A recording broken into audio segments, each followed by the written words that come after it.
On this Monday night, France joins Canada and other countries in recognizing Palestinian statehood. Depuis désormais près de 2 ans. We must do this to save lives. The response from Israel and the U.S., plus how Canada's Gaza visa program is still failing. Enough is enough. How many more family members have to die? Despite a lack of evidence, the U.S. president and his health secretary draw a link between a popular painkiller, pregnancy, and autism. Suspension over why Disney is allowing Jimmy Kimmel back on TV.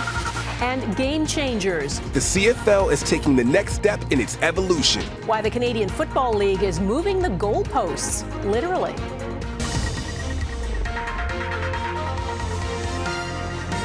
Global National with Donna Friesen. Good evening and thanks for joining us. World leaders are increasing the pressure on Israel as it continues its war on Gaza despite international outrage and accusations of genocide. At the UN in New York today, the French president got a standing ovation as he joined more than 150 countries in formally recognizing Palestinian statehood at a time when it seems further away than ever. He and others condemned the October 7th attacks by Hamas on Israel, but the head of the UN said what Israel is doing to Palestinians now is morally, legally intolerable. And keeping a two-state solution alive, he says, is the only path to lasting peace. What is the alternative?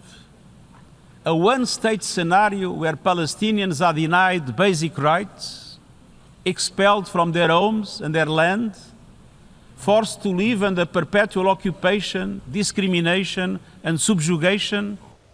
Canada, Australia, the UK, and Portugal formally recognized Palestine yesterday. The US has not and will not, and Israel calls all of it a reward for terrorism. Mackenzie Gray has tonight's top story. It's the latest in a wave of historic commitments. Je déclare que la France reconnaît aujourd'hui. President Emmanuel Macron declaring France unilaterally recognizes a Palestinian state. Pour sauver des vies. We must do this to save lives, Macron said, the lives of Israeli hostages detained in atrocious conditions, the lives of hundreds of thousands of Palestinian civilians who are tormented by hunger, suffering, and the fear of dying. The move welcomed by the Palestinian Authority, who condemned the October 7th attacks and promised new elections following UN rules, a key condition that led Canada, the UK, and Australia to recognize a Palestinian state on Sunday. Canada is under no illusions that this recognition is a panacea. This recognition is, however, firmly aligned with the principles of self-determination and fundamental human rights in the UN Charter. The Israelis not in the chamber for the summit on a two-state solution. Israel is committed to continue this war until we bring back all the hostages and until Hamas is out of the game completely. The White House strongly siding with Israel. This does not do anything to release the hostages, which is the primary goal right now in Gaza, does nothing to end this conflict and bring this war to a close. And frankly, he believes it's a reward to Hamas. Hamas, a registered terrorist group in Canada, welcoming the moves, saying in a statement, this recognition is an important step in maintaining the right of our Palestinian people to their land and holy sites.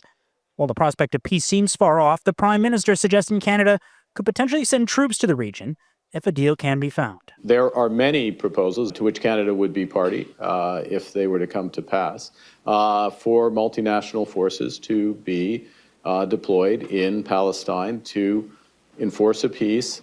The Israeli government has promised retaliation against the coordinated recognitions of Palestine, Donna, leading both Germany and the UK to warn the Netanyahu government to not annex portions of the West Bank. Okay, Mackenzie Gray, thank you. Recognizing Palestine as a state is symbolic and does nothing to change the facts on the ground. Canadians with loved ones trapped in Gaza say Canada could be doing far more to try to get them out. The federal government launched a special program last year to accept up to 5,000 temporary resident visa applications from people in Gaza with Canadian connections. But as Heather Yoriks-West reports, there is still little to show for it. When Najla Alzani left Gaza 6 years ago to attend school in Nova Scotia, she never imagined not seeing her mother again. I was counting the days to go back to Gaza, to be honest. And when the war started and now I see that there is no going back, my heart is like really breaking. Like thousands of other Palestinians in Canada, Alzanin had tried to get visas for her family members so they could escape the war and join her here. But more than a year and a half later, every relative remains trapped in Gaza. Her mother, a diabetic unable to access insulin, is down a third of her body weight to just 100 pounds. What they are doing from day one is torturing Canadians who have Palestinian origins. Frustrated and exhausted representatives from 4 Palestinian families joined NDP MP Jenny Kwan on Parliament Hill to call for the government to change the program that has so far seen fewer than 1,000 people come to Canada. Enough is enough. How many more family members have to die? Part of the problem is the borders surrounding Gaza, controlled by Israel, are closed, and applicants must visit a Canadian embassy outside Gaza to provide fingerprints and photos. Early on, some people were able to escape by paying bribes, but that option has disappeared. Hannah Marcoux is an immigration lawyer who is taking the federal government to court. What I can tell you as a lawyer litigating these cases is that no meaningful steps, none, have been taken by Canada that have resulted in visa applicants being able to leave Gaza. The situation in Gaza City grows more serious by the day. Yosef Saudi tells a freelance journalist working for Global News that despite Canada recognizing the state of Palestine, the war continues, keeps taking our lives, destroying our homes, and carrying out a horrific genocide.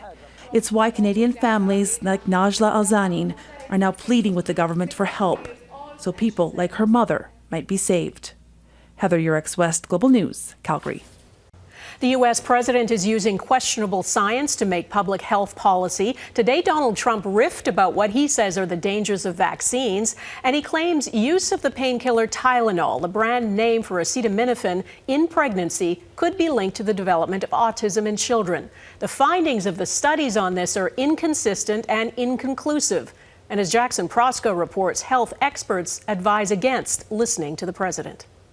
Thank you, Mr. President. Defying studies and science, the U.S. Health Secretary pointed the finger at acetaminophen, the active ingredient in Tylenol, in his quest to find the source of rising autism rates, suggesting a link to use in early pregnancy. If you can't tough it out, if you can't do it, that's what you're going to have to do. You'll take a Tylenol, but it'll be very sparingly.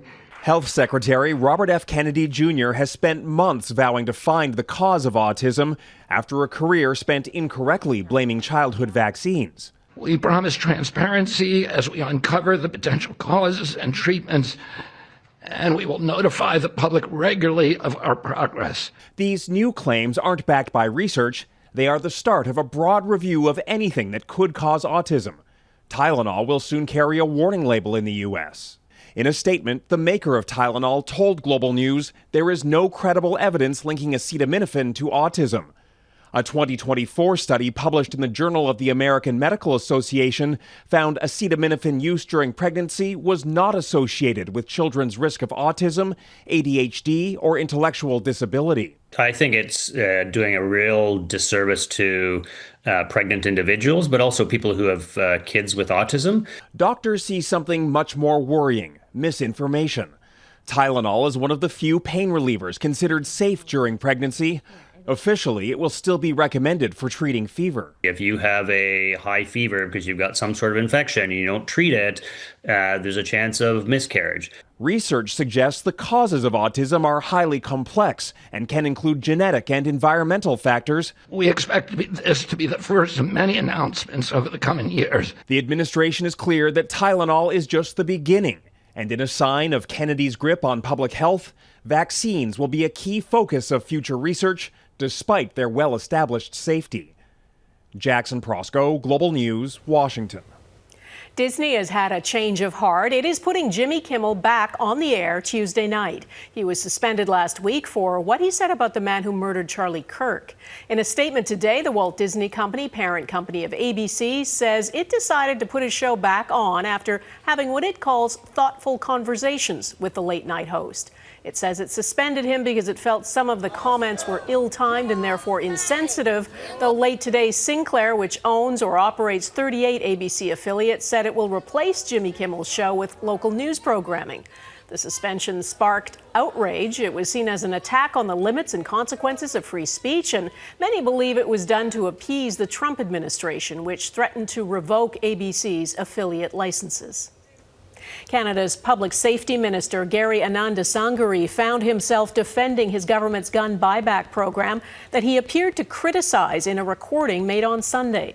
Anandasangari did not know he was being recorded when he said that if he had the chance, he would not have proceeded with a federal program aimed at buying assault rifles and other weapons from gun owners.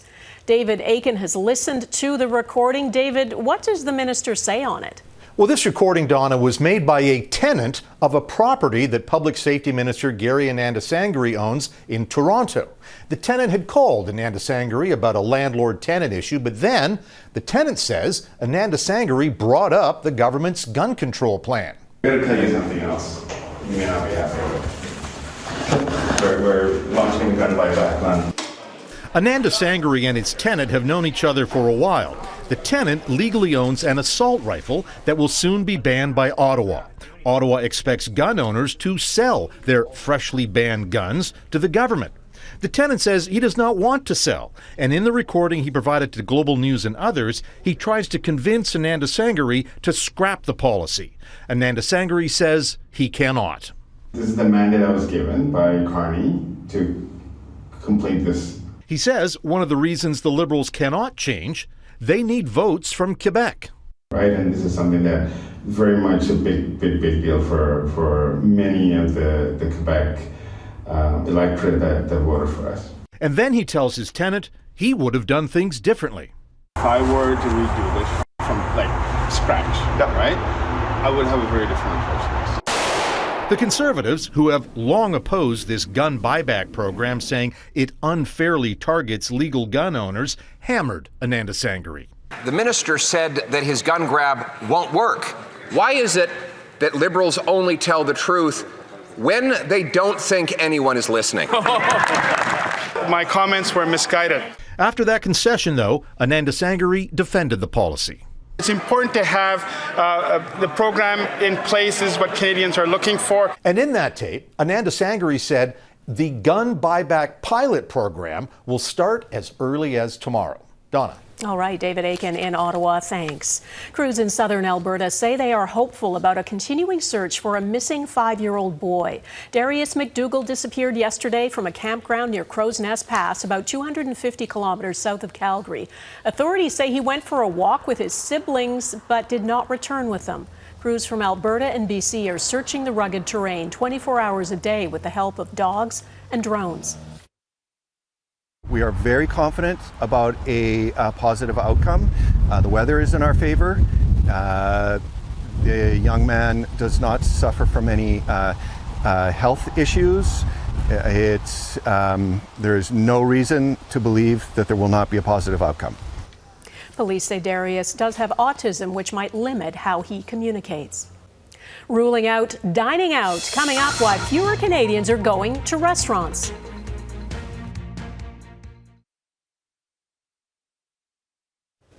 Restaurants across the country are under strain as costs go up at the same time as Canadians are dining out less. A new report from a food service industry association shows Canadians are spending less going out to restaurants and spending more on food deliveries.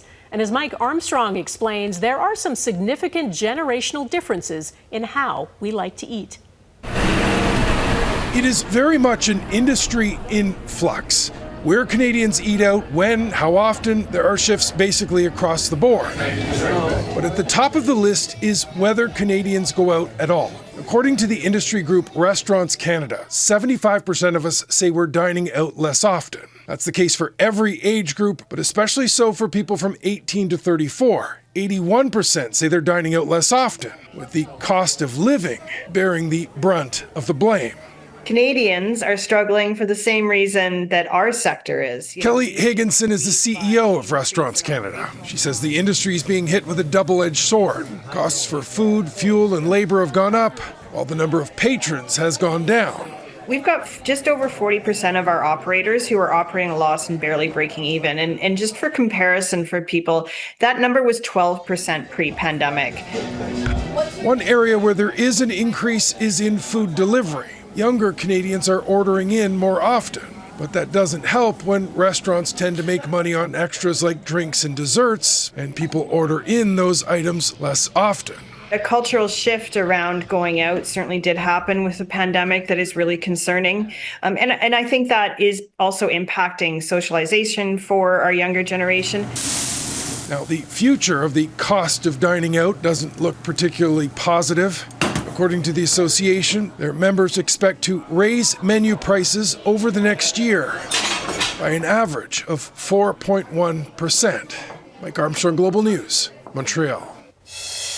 Fired up over fireworks. Ahead, how a marketing stunt by Canadian company Arc'teryx blew up in its face.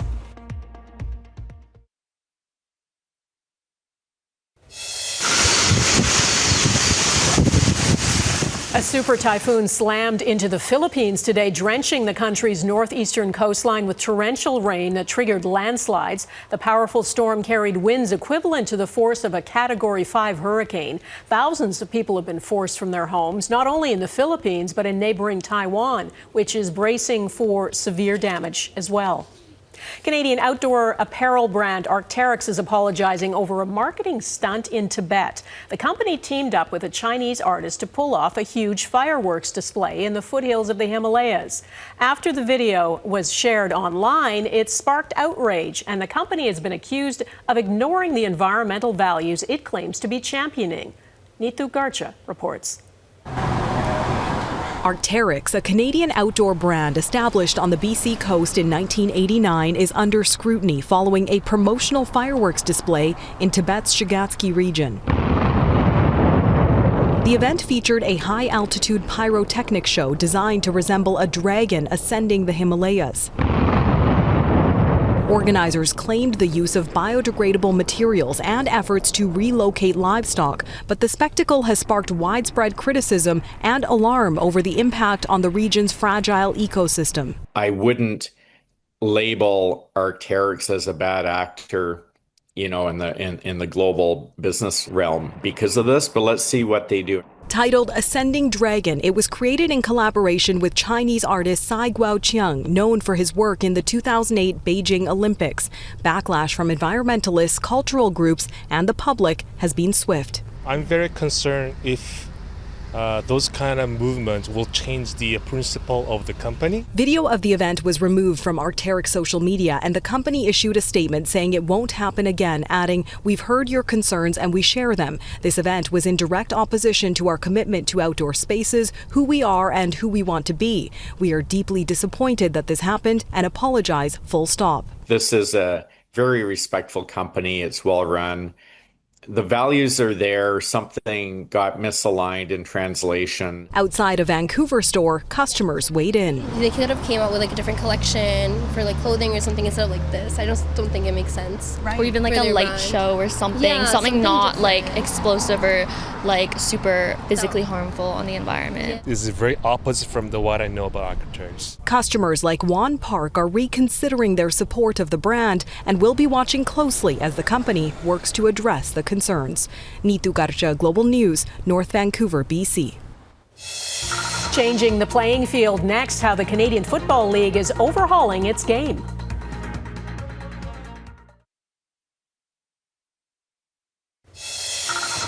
October baseball is coming back to Toronto. The Blue Jays punched their ticket to the MLB playoffs by beating Kansas City on Sunday, just 1 year after finishing in last place in their division.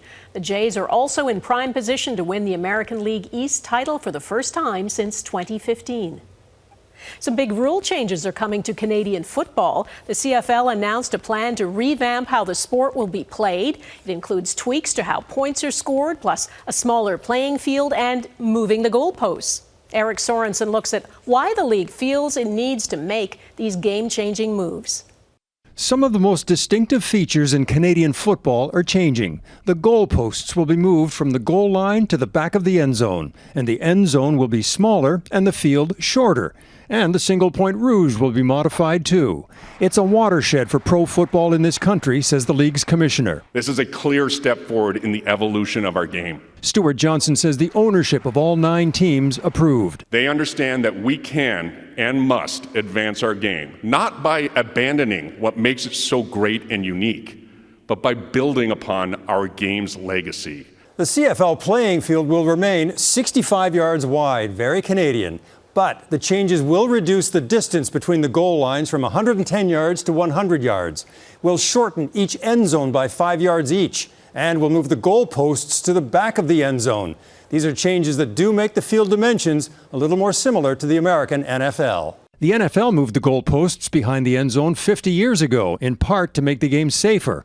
Pinball Clemens says he had some close calls around goalposts that made the game different in Canada. Absolutely, that has happened. It's a little bit of the uniqueness, and so I can appreciate it from that standpoint, but our goal here, again, is to get better. At a time when Canadians are especially proud of distinguishing themselves from Americans, one former broadcaster isn't crazy about one of the changes. Reducing the size of the field, I don't like. I love the 110-yard field. That was, again, part of what made our game uniquely Canadian. Offensive players can still be in forward motion, and the game will still be 3 downs, not 4 like the NFL.